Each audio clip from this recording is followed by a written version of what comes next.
fiz a pergunta aqui se o partido Missão e Renan Santos devem incomodar nessa campanha presidencial, aí o pessoal está respondendo em uma avalanche de respostas aqui. Alan Batista, sim. Logic Vision, já incomoda, amigo. Rodrigo de Santa Catarina, Missão 14. Gil Zord, vai chegar tsunami. Matheus Neves, já incomoda muito. Miguel Fernandes, não só pode, como deve e irá se eleger. Sabrina, não só vai incomodar, como vai destruir, vai ser brutal. A turma que está apoiando aqui o partido Missão, principalmente no âmbito digital, está muito empolgada. Renan Santos será o nosso próximo presidente. Renan e a Missão vão fazer bonito esse ano. O futuro é glorioso. Várias mensagens de incentivo e ele já está nos ouvindo aqui, já está conectado, então já podemos iniciar a nossa entrevista. Eu vou começar justamente com essa pergunta ao pré-candidato pelo Missão, ao fundador do Movimento Brasil Livre e ao guitarrista Renan Santos. Renan, essas mensagens aqui empolgam você nessa campanha? Boa noite, Renan. Satisfação conversar com você. A satisfação ainda maior quando você lembrou que eu sou guitarrista também, né? Tô vendo aqui. Você já ganhou meu coração, pô. Obrigado pelo espaço. Sim, as mensagens me animam porque é um projeto geracional otimista, né? Boa parte dos projetos políticos no Brasil são projetos que ficam olhando pro passado para brigas, né? Ah, eu odeio isso, odeio aquilo, vou lançar uma candidatura para presidente para me vingar disso ou daquilo. Quando a gente tá olhando, cara, o futuro é glorioso, a gente pode aplicar uma série de políticas que alterem a dinâmica não só de poder no Brasil, mas a dinâmica de decadência econômica que o Brasil passa. Então, ter um projeto otimista traz as pessoas justamente para uma energia muito positiva, que é o que a gente está trabalhando para construir. Dá muito trabalho, cansa muito, eu confesso que eu estou bem derrubado hoje. Voltei do Maranhão, assim, numa turnê exaustiva, voltei doente do Maranhão, mas falo, não dá para desistir não dá para cansar, temos que trabalhar. E eu acompanhei muito do que você está fazendo aí em turnê, em visitas. Você está levando aí o nome do partido Missão, que eu tive a oportunidade de conhecer antes de ser fundado por intermédio de Kim Kataguiri, quando ele veio aqui em Salvador na visita mais recente. Ele já estava falando: Pablo, vai ter um partido aí e vamos ter candidato a presidente. Isso foi no ano passado, se eu não me engano, no mês de outubro, ou mês de junho, agosto. E ele estava falando a respeito disso. Me surpreende bastante, positivamente, você é um jovem, o partido é recém-criado, a sua pontuação nas pesquisas eleitorais. Às vezes, a depender da pesquisa, acima, inclusive, de políticos consagrados que já estão com cargos eletivos, tem uma grande visibilidade de mídia, por exemplo. O que é que você atribui a isso, Renan Santos? Eu levo muito a sério a pesquisa Atlas. O Atlas é um instituto que mais acertou as últimas eleições do mundo. Eles acertaram agora, assim, eles gabaritaram a eleição na Hungria, eles acertaram o Chile, eles acertaram a Argentina, eles acertaram os Estados Unidos. Nas eleições brasileiras de 22, eles foram um dos melhores. Então, eu confio na metodologia deles. Acho que eles antecipam tendências na metodologia deles, eles são muito felizes nisso. E na Atlas, inclusive quem contrata a tracking da Atlas vai se surpreender com os nossos números, mas na última Atlas eu ultrapassei os governadores, né? E o que eu atribuo nisso? Eu acho que assim, o que a gente propõe, como eu te disse, não é um projeto vingativo e tampouco não é um projeto preso a casinha, a currais, né? Qual curral? Se você fosse se comportar como um cara de direita, você tem que falar certas coisas, se comportar de certa maneira, e não necessariamente você vai estar falando a verdade. Mesma coisa se você for de esquerda. Eu não acredito que, por exemplo, se eu adotar um modelo norte-americano do princípio da subsidiariedade, que é dar todo o poder possível, por exemplo, para as prefeituras, que vai funcionar no Brasil. Você vai no Maranhão e você fala, cara, eu não vou dar poder para o prefeito daqui. Aí eu vou olhar para a China, que tem um modelo diferente. E eu, como um cara de direita, vou olhar para uma coisa que foi aplicada na China e falar, eu quero trazer para cá. Indicadores de desempenho, premiar o administrador público pelo desempenho que ele tem. Então, ao pensar com uma cabeça mais aberta, a gente acaba criando soluções para problemas que não deveriam ser ideologizados, sabe? Esgoto não deveria ser objeto de discussões ideológicas, prefeituras mal feitas, asfaltamento de rua, não deveria. Mas no Brasil, infelizmente, é. Então, ao fazer isso dessa maneira, a gente começa a cativar o coração de uma galera que quer soluções. Essa molecada mais nova, que nos acompanha, que nas pesquisas me colocam, né, entre o público de 16 a 24 anos em primeiro lugar, ela quer, assim, ela não quer ficar discutindo o sexo dos anjos, ela quer resolver o problema da segurança. É pra prender bandido? É pra acabar com essa coisa? Então vamos prender logo o bandido? Olha, o que faz pra resolver o problema do centrão? É isso aqui, então vamos. Então, Ao ser prático e não ficar preso em questúnculas ideológicas, eu acho que a gente cresce e acho que isso vem funcionando. Candidato à presidência da República pelo partido Missão, é nosso convidado aqui no Linha de Frente especial, nessa noite de quinta-feira. Renan, o que é que você, visitando nossa região, visitou o Maranhão, deve vir fazer a visita na Bahia, eu quero saber suas propostas para a infraestrutura, para questões que afligem o Nordeste. Por exemplo, temos questões graves de saneamento básico que precisam ser resolvidas, as questões de segurança, obviamente, a gente está enfrentando nas últimas 24 horas aqui em Salvador e na região metropolitana, 2 policiais foram assassinados, um policial civil, um policial militar, e agora há pouco um policial foi baleado aqui na nossa ilha vizinha, a ilha de Itaparica. Qual a sua proposta? O que é que você enxerga para o Nordeste, para a Bahia em específico, sobre infraestrutura e sobre segurança pública, Renan Santos? Olha só, tem que... você pediu para eu fazer então uma palestra de 1 hora, porque é tanto problema, que eu teria que atacar todas as áreas. Porque a gente começa da infraestrutura. Se eu rodar praticamente todos os estados do Nordeste, as estradas são deploráveis. O Maranhão, naturalmente, é o pior dos casos. Já haviam me falado, olha, o Maranhão, você nunca verá estradas tão ruins como o Maranhão. Que é o que eu digo, no Maranhão, os buracos têm até uma estrada. Se você olhar no buraco, você vai ver que tem uma passagem ali, porque é assustador. Agora, os problemas não ficam aí, né? O problema o educacional, as taxas de analfabetismo no Nordeste são muito maiores. Há um problema de atividade econômica em que as pessoas não apenas não têm uma renda per capita alta, né? As rendas familiares ali, chegam, se eu me engano, na Bahia a coisa está na casa de 1,5 mil reais. É tudo muito baixo e há uma alta dependência na hora de você formar sua renda familiar de auxílios estatais, portanto abaixa a atividade econômica. Se abaixa a atividade econômica, abaixa a produtividade. Se abaixa a produtividade, não vai gerar riqueza. Então você fica preso num ciclo. E o que mais, né, quando a gente fala assim, o que tem a ver com todos os problemas que vão da estrada até as pessoas não terem atividade econômica, a você não conseguir uma política boa de segurança pública ou resolver o analfabetismo. Você tem a pior classe política do Brasil, que é a do Nordeste. Eu falo com tranquilidade, não há classe política no Brasil tão deletéria quanto a do Nordeste. Em maior e menor grau, depende da região. Ceará, por exemplo, ele é um ponto fora da curva, apresentou algumas políticas industriais interessantes, políticas na área de educação que funcionam e foram imitadas pelo resto do Brasil, mas no geral, você tem uma classe política clientelista, coronelista, muito da velha, mesmo os caras jovens são velhos, como é o caso do João Campos, que mantém as pessoas e o ciclo político num clima meio anos 20, anos 30 do século passado, não nesse século aqui. Isso é horrível. Isso faz com que o Nordeste, e essa é uma coisa que precisa ser dita para as pessoas que estão nos ouvindo aí na rádio, o Nordeste fique para trás do Brasil em quase todos os indicadores. E mesmo hoje, estamos em 2026, tirando o caso específico de João Pessoa, da Paraíba, que tem pessoas migrando para Paraíba, as pessoas continuam saindo do Nordeste para procurar emprego em outros lugares do Brasil. Até quando a gente vai aceitar isso? Esse é um fluxo que está rolando desde os anos 30 do século XX. São quase 100 anos de nordestinos migrando do Nordeste para o Sul, Sudeste ou agora o Centro-Oeste. Não é digno para essas pessoas isso.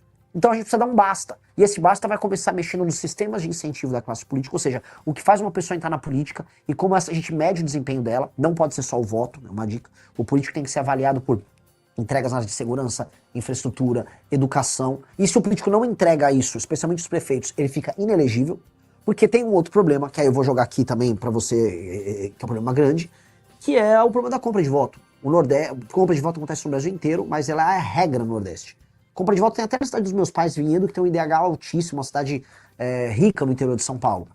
Mas, no Nordeste, ele acontece numa intensidade tão grande. E aí aquela política de botar os parentes de todo mundo na prefeitura, pra você fazer todo mundo trabalhar pra você no período eleitoral, o dinheiro desviado da emenda que compra o voto da pessoa, que isso elimina qualquer possibilidade de democracia ou elimina a possibilidade das pessoas votarem de maneira, vamos dizer, independente, com a consciência delas. E aí esses políticos, essas famílias velhas vão mandando nas cidades, as cidades ficam pobres para sempre, e isso é ruim para todo mundo. Ruim para o povo do Nordeste, que sofre, e ruim para o povo do Sul, Sudeste e Centro-Oeste, acaba pagando a conta desses políticos, através do Pacto Federativo. E esse ciclo precisa mudar, eu quero mudar esse ciclo. Santos, pré-candidato à presidência da República pelo Partido Missão, e ele mencionou que confia muito no Instituto Atlas e Intel. As pesquisas mais recentes do Instituto Atlas e Intel colocam Renan Santos, na minha avaliação, numa surpreendente posição de 3º lugar à frente de político. Por que surpreendente? Porque políticos tradicionais, com vários mandatos, com reconhecimento nacional, ficaram atrás de Renan Santos na maior parte dos cenários da pesquisa Atlas Intel. Agora, Renan, vamos falar dos acontecimentos que estão em Brasília e que reverberam pelo país e pelo mundo. Hoje foi preso o presidente do BRB, o presidente de um banco importantíssimo, como o Banco Regional de Brasília, por suspeita, segundo a denúncia da Polícia Federal, a investigação da Polícia Federal, suspeita de ser beneficiado numa possível compra de papéis pelo Banco Master e a tentativa de comprar o banco. Você está acompanhando, eu vejo muitos de suas lives, seus depoimentos, tudo que está acontecendo aí com Daniel Vorcaro. Na sua avaliação, Daniel Vorcaro vai fazer uma delação completa? Quem é que tem que ter medo de uma delação de Daniel Vorcaro, Renan Santos? Em condições normais de temperatura e pressão, todo mundo tem que ter medo do Daniel Vorcaro. O Daniel Vorcaro sabe podres de todo mundo, tirando as pessoas honestas no Brasil. Eu tenho certeza que você, Pablo, não tem medo que você não está envolvido nisso, eu não tenho medo que eu não estou envolvido nisso, mas muita gente, aí na Bahia um monte, né, pra falar da classe política daí, até porque o escândalo do Master em grande medida também começa na Bahia, mas STF, membros do mercado financeiro, grandes empresas do mercado financeiro aqui na Faria Lima em São Paulo, membros dos grandes partidos brasileiros, governo Lula, bolsonarismo. Basta ver, assim, esse presidente do Banco Regional de Brasília, ele tinha relações super próximas com o senhor Flávio Bolsonaro. Né? Foi durante ali a presidência dele que aquele empréstimo esquisitíssimo foi obtido para o Flávio para comprar aquela mansão esquisitíssima também, né? Que ele não teria condições normais de pagar. Então, quando a gente olha todas essas coisas, quando essas coisas se avolumam, se o Vorcaro delatar normalmente, se a Polícia Federal fizer o trabalho de coletar as informações e se essa delação for homologada, cai o Brasil. Cai o Brasil. Agora, há um trabalho, e você está acompanhando, de calar o Vorcaro. A PGR está, né, as notícias dão conta que a PGR está atrasando esse processo. O STF duvido que queira homologar a delação dele. Então, né, vamos ver o que vem aí, assim, o que a gente está assistindo é uma coisa muito, muito triste da nossa democracia. A gente viu agora a perseguição ao Alessandro Vieira que está acontecendo, as declarações recentes do Gilmar Mendes, né, a gente falar que o judiciário está se comportando de maneira natural é um absurdo, né, então é um momento muito, muito grave. Ampliando e aprofundando um pouco mais isso, eu fiquei realmente assustado com a reação de integrantes, de ministros do Supremo, sobretudo Gilmar Mendes, também o ministro Dias Toffoli, ao verem o nome deles colocado num pedido de indiciamento num relatório da CPMI. E parece que a reação forte pode inclusive impactar na possível candidatura do senador Alessandro Vieira. Você, como hoje um player, como se chama, um player da política, você entende, eu estou entendendo assim, você entende que a isonomia, a autonomia entre os poderes está cada vez mais arranhada, um está querendo invadir o outro e tentando pressionar o outro lado a se render a possíveis atuações do judiciário contra o legislativo, também o executivo. Como é que você está enxergando isso, Renan? Eu acho que por conta do conflito que o STF teve com o Bolsonaro, ali entre 19, 20, 21, 22, e dos recursos que o Bolsonaro deu, o judiciário ficou hiperpoderoso. Isso não é uma fala minha, tá? Eu sou um presidente de partido agora, mas agora eu vou usar as palavras do meu colega presidente de partido, Valdemar da Costa Neto, presidente do PL. Valdemar da Costa Neto disse que o Bolsonaro dava umas broncas, gritava, ô Alexandre, isso, aí depois ele recuava para tudo que o Alexandre queria. Essa foi a tônica do enfrentamento dele com os Bolsonaro. O Bolsonaro recuava tanto que o STF foi avançando em tudo. Nomeação do PGR anti-Lava Jato, 2 ministros do STF que em momentos importantes votaram ao lado dos interesses do STF, fim da Lava Toga, fim da prisão em segunda instância, ou seja, retirar o COAF, na época que estava com o Moro, o COAF, as informações do COAF foram parar todas com o Dias Toffoli. Então quando a gente olha todo aquele processo somado, né, aquela crise toda na pandemia e o hiperempoderamento do inquérito do Alexandre de Moraes, a gente pode dizer que o STF virou um superpoder. Ele está acima dos demais poderes, e os demais poderes, tanto o poder executivo hoje com o Lula, quanto com o poder legislativo, com toda essa massa de políticos do Centrão, ninguém tem condições cognitivas ou morais de enfrentar o STF. O que é cognitivo? Eles não são muito inteligentes, não. A turma do STF é mais esperta, mais lida, sabe jogar melhor o jogo. E morais, porque eles estão envolvidos nos mesmos escândalos que o próprio STF. Né? Alguém vai dizer que os senadores brasileiros têm, vamos dizer, estofo moral para enfrentar uma briga com o STF? Infelizmente não. A gente gostaria que tivesse, porque essa briga precisa andar. A gente precisa... claramente a gente precisa... impeachment o ministro Alexandre de Moraes, que está obviamente encalacrado nesse escândalo todo, né? O Dias Toffoli também tá encalacrado. Então, e aí? O Senado tem condição? Por que não falam nada? Boa parte dos senadores estão querendo concorrer à reeleição. Por que eles já não andam com essas coisas agora? Então, eu acho um momento muito ruim, um momento de muita fragilidade, e eu não sei, de maneira clara, se as pesquisas continuarem como elas estão, né, com o Lula e o Flávio primeiro, não apenas eu não acho que haverá mudança, eu tenho certeza que as coisas continuam como estão, e o Brasil vai se rumando para se tornar um regime estranho, né, um regime semidemocrático, com uma oligarquia muito corrupta administrando a gente. Se confirmando essas pesquisas e Renan Santos não chegar ao segundo turno, for Lula e Flávio Bolsonaro ou qualquer outros concorrentes, Renan e o Partido Missão vão anunciar apoio a algum dos dois? Flávio Bolsonaro é um candidato passível de receber o apoio de Missão ou vocês iriam se isentar de participar no segundo turno? Não, eu não imagino nenhum cenário que eu não estou no segundo turno. Eu não vou nem trabalhar com essa hipótese. Até porque, imagina, o pessoal que está nos assistindo aí, imagina que soldado ruim eu seria. Não, não, olha só, já estou pensando no segundo turno. Tem isso, não. Deixa essa atividade aí pro Caiado. Eu vou trabalhar apenas para ir pro segundo turno e lá eu vou derrotar seja o Lula, seja o Flávio. Até porque aí no Nordeste, quando eu rodo, eu arranco o voto do Lula. Boa parte da juventude aí na última eleição votou no Lula e agora tá buscando as nossas ideias. Então, não sei se nem o Lula nem o Flávio tem vaga garantida no segundo turno. E mais, coloca um outro ponto. Se o Lula perceber que não tem condição de vencer, ele não será candidato, aí lança Camilo ou lança Haddad. E aí tá totalmente aberto o jogo. Totalmente vai para todo mundo. Tá? Não acho que uma candidatura petista engreie. Com Renan Santos, pré-candidato a presidente pelo partido Missão. Já estou convidando você, quando vier a Salvador, quando vier a Bahia, a gente gravar aqui na TV Aratu e também fazer o programa aqui na rádio, no estúdio. Vai ser muito bom conversar com você pessoalmente. Agora, antes de encerrar e já agradecendo o seu tempo, eu quero conversar rapidamente com o presidente do partido e não com o pré-candidato. Por quê? Porque nessa janela partidária, eu, aqui na Bahia, e olhando também algumas movimentações nacionais, eu estou vendo, Renan, que ser presidente do partido está mais ou menos assim como ser diretor de futebol de clube grande, com orçamento grande, fazendo contratação de influenciador, fazendo literalmente contratação, porque faz uma série de promessas, uma série de atividades para atrair o político ou o novo político. O presidente do partido Missão, Renan Santos, está preocupado com a cláusula de barreira, porque vocês têm, além da missão normal que está no nome, vocês têm uma missão de eleger deputados federais, de tentar eleger o máximo de uma bancada para o partido crescer e se viabilizar e ficar mais forte. Como está sendo essa composição aí, Renan, e como está sendo aqui na Bahia montar o partido? Bom, a pesquisa Atlas mostrou que o partido Missão, na preferência do eleitorado, ele já está com 5 ponto alguma coisa. E vamos buscar o PSOL já para subir para terceiro, né? Ou seja, o partido com nem 6 meses de idade, ele já tem uma grande preferência junto ao eleitorado. E quando a gente pesquisa entre os mais jovens, ali, de acordo com a Atlas, tá melhor ainda, né? A coisa passa dos 20%. Onde eu quero chegar com isso, que é bem importante? É um partido que ele se firma como um projeto de Brasil e como uma iniciativa majoritária.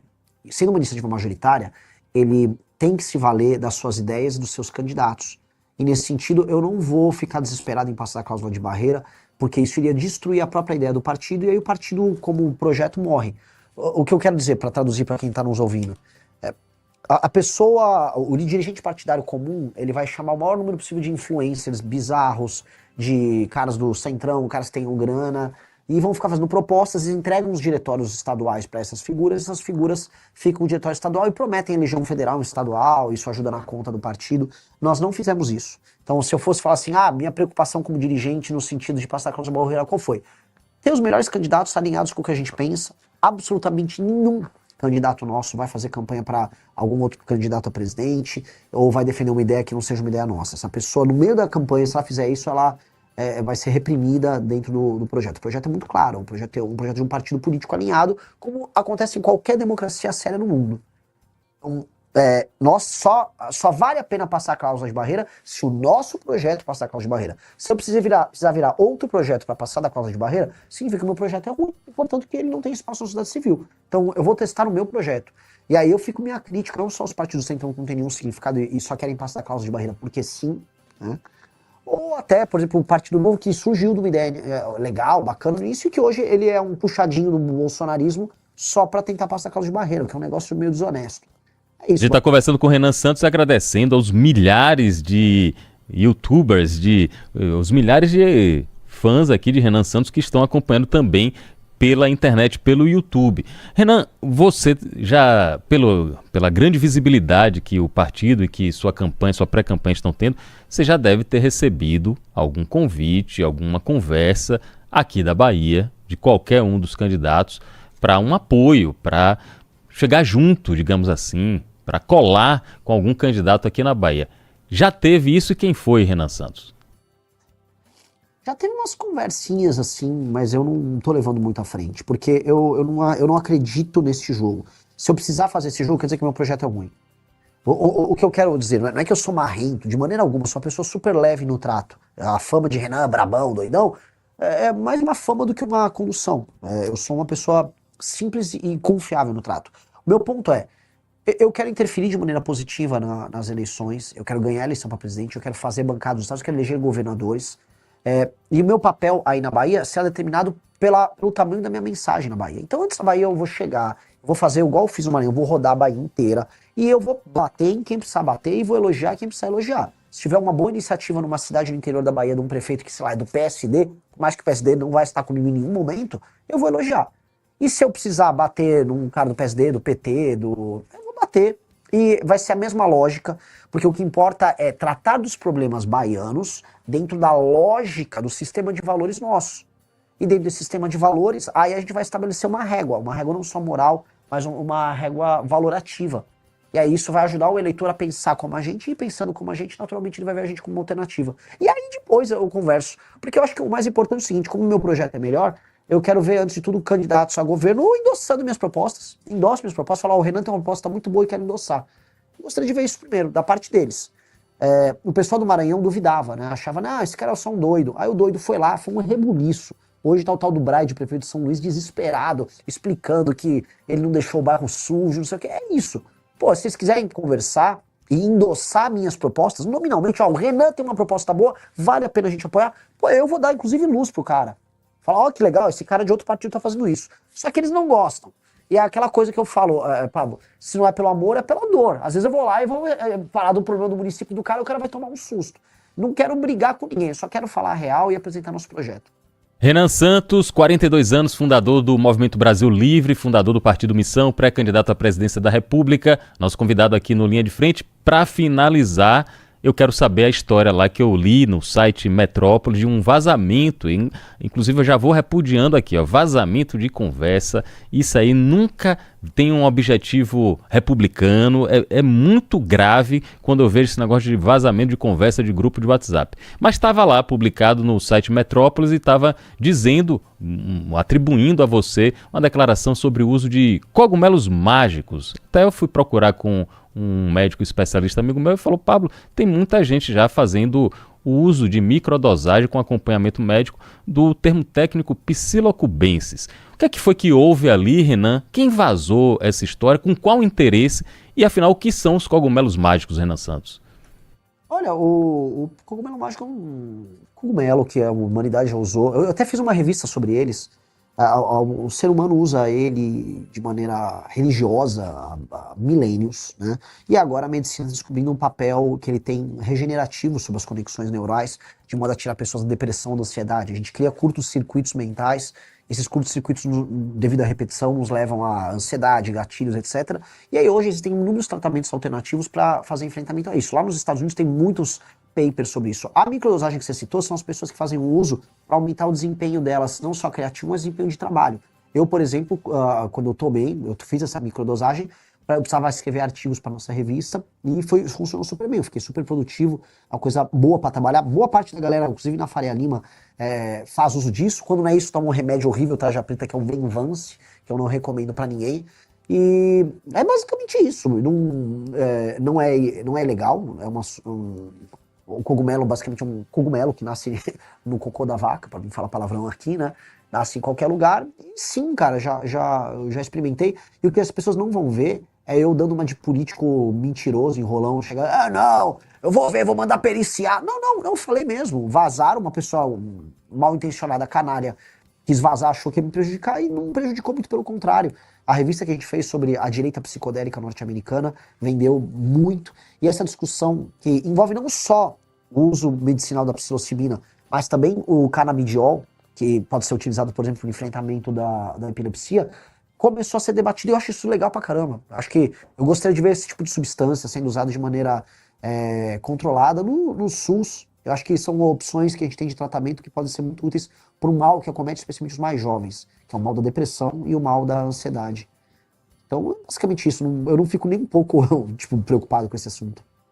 Te prejudicar, parece que o tiro saiu pela culatra. Eu tô vendo aqui os comentários, o pessoal, nosso presidente Super Mario, bota os cogumelos, nosso presidente cogumelado, ou seja, aparentemente não abalou em nada o pessoal que apoia Renan Santos e que apoia o Partido Missão. Renan, muito obrigado, boa sorte para você na sua campanha e reforçando, quando vier a Salvador, vem aqui pra gente gravar pra TV Aratu no Linha de Frente, pra gente gravar também pra Antena 1. Muitos baianos querem conhecer a fundo as suas propostas caso chegue ao Palácio do Planalto. Maravilhoso, será uma honra, será o primeiro lugar que eu vou visitar quando eu chegar em Salvador. Tenho minha promessa. Eu conversei agora com Renan Santos, pré-candidato à presidência da República pelo Partido Missão. Gostou desse vídeo? Se inscreva em nosso canal e nos ajude curtindo e compartilhando.